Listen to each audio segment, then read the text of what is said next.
Shalom, bien-aimés de Dieu.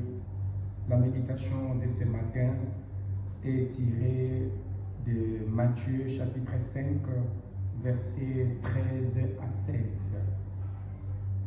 Jésus commence son enseignement par une révélation. Il ne veut pas nous faire de morale. Il ne nous dit pas devenez la lumière du monde. Il ne dit pas devenez le sel.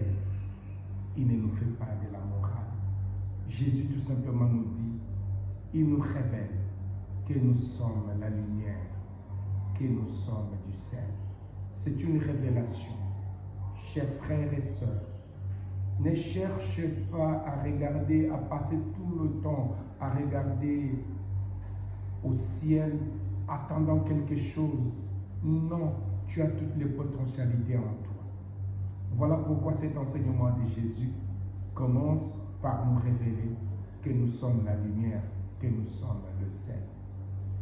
Cet enseignement vise encore à nous dire quelque chose de très fondamental pour nous. Maintes fois, nous cherchons à être importants, mais nous oublions, commençons d'abord par être utiles. Notre nature, c'est justement être sel. Notre nature, c'est justement être de lumière.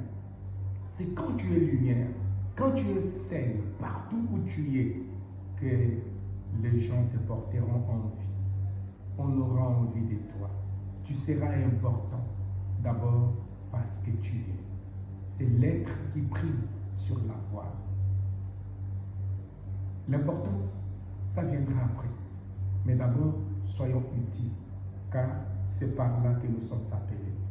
Et Jésus regarde cet auditoire, il nous regarde nous tous. Il nous dit, soyez ce que vous êtes.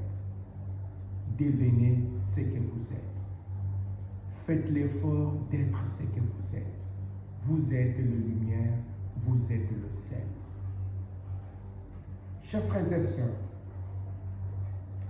par cet enseignement, nous comprenons alors que la lumière est ce qui brille. Jésus, en nous regardant, il nous dit, nous sommes une lumière pour le monde, bien entendu. Nous sommes ceux qui brillent, ceux qui doivent briller. En tant que lumière, brillons. Car si nous ne brillons pas, le monde viendrait à perdre quelque chose que personne d'autre ne lui donnera. Il n'y a que toi, mon frère.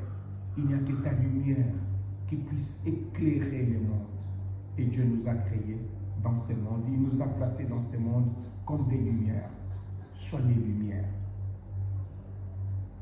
Pour briller, tu dois être placé sur les lampadaires. On ne doit pas te mettre dans le bousseau, dans les boissons. Et tu dois aussi faire attention pour que les gens te mettent dans les boissons. Les boissons, c'est quoi? C'est justement un instrument de mesure. Tu ne peux pas te comparer aux gens pour prier. Voilà les grands secrets. Si tu veux prier, place-toi sur les lampadaires et la prie. Place-toi sur les chanoras et là tu vas prier. Ne passe pas ton temps à te comparer aux gens. Chaque lumière est lumière. N'est-ce pas que la mangue est sucrée, l'orange est sucrée, mais les sucres de la mangue, de la banane, et ainsi de suite, ne se ressemblent pas. Ils ont une particularité. Il en est de même pour toi. Tu dois prier dans ta particularité. Jésus est conscient effectivement que tout ne va pas que dans ce sens d'éloge. On est lumière. Nous avons aussi des difficultés. Voilà pourquoi il dit, vous êtes le sel.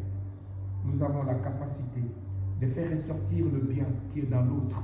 Parce que le sel, le travail du sel dans les aliments, c'est justement d'aider à ce que chaque aliment ressorte ce qu'il a de meilleur. Pour que les gens en soient contents. Et en tant que sel, faisons ressortir ce qu'il y a de meilleur dans le nôtre, dans notre prochain. Faisons ressortir le bien qu'il contient. C'est ce regard-là, le regard du sel. Et le sel sert aussi à protéger ce qui est positif. Quand on est sel, On doit protéger ce qu'il y a de positif dans les autres et en nous-mêmes. Voilà notre grande vocation. Que le Seigneur te bénisse à ne pas perdre courage. Sois courageux. Que personne ne t'arrête. Tu as une mission noble. C'est justement celle d'être ce que tu es, lumière, et d'être ce que tu es, sel. Amen.